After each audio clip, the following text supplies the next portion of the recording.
আসসালামু আলাইকুম ওরহমতুল্লাহ। আশা করি আপনারা সকলেই ভালো আছেন। আর আপনারা দেখছেন নূর টিভি। বন্ধুরা, আজকে আমরা রোজার ইতিহাস সম্পর্কে আলোচনা করব। এই কথা সুবিদিত যে রোজা যতটা ভারী ও কঠিন ততটাই ব্যাপক ও প্রচলিত ইবাদত। কারণ রোজার ইতিহাসকে গভীরভাবে পর্যবেক্ষণ করলে এই সত্যটা ফুটে ওঠে যে রোজা পৃথিবীর সবচেয়ে পুরাতন ও প্রাচীনতম ইবাদত।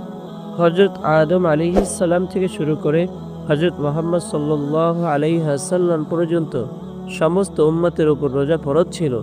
এ মর্মে কোরআন কারীমে আল্লাহ তাআলা ইরশাদ করেছেন, ইয়া আইয়ুহাল্লাযীনা আমানু কুতিবা আলাইকুমুস সিয়ামু কামা কুতিবা আলাল্লাযীনা মিন ক্বাবলিকুম লাআল্লাকুম তাত্তাকুন।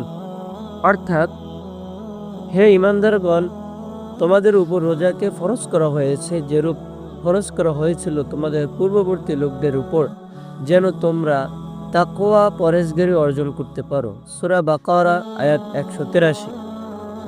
দুনিয়াতুত তালিবিন নামক কিতাবে উল্লেখ আছে যে যখন হজরত আদম আলাইহিসসালামকে বেহেশত থেকে পৃথিবীতে অবতরণ করেন, তখন গ্রীষ্মকালের গরমের দরুন তার শরীর কালো হয়ে গিয়েছিল। ফলশ্রুতিতে তাকে আইয়ামে বীজ অর্থাৎ প্রত্যেক চন্দ্র মাসের 13, 14, 15 তারিখে রোজা রাখার নির্দেশ দেওয়া হয়। ফলে হজরত আদম আলাইহিসসালাম যখন প্রথম রোজা রাখলেন, তখন তার শরীর 1/3 পূর্বের মতো সাদা হয়ে গেল। এরপর যখন দ্বিতীয় রোজা রাখলেন, তখন বাকি দ্বিতীয় অংশ পূর্বের মতো সাদা হয়ে গেল। অতঃপর যখন তৃতীয় রোজাটি রাখলেন, তখন তার সমস্ত শরীর পূর্বের মতো সাদা হয়ে গেল। সে সুস্থ হয়ে গেল। সুবহানাল্লাহ।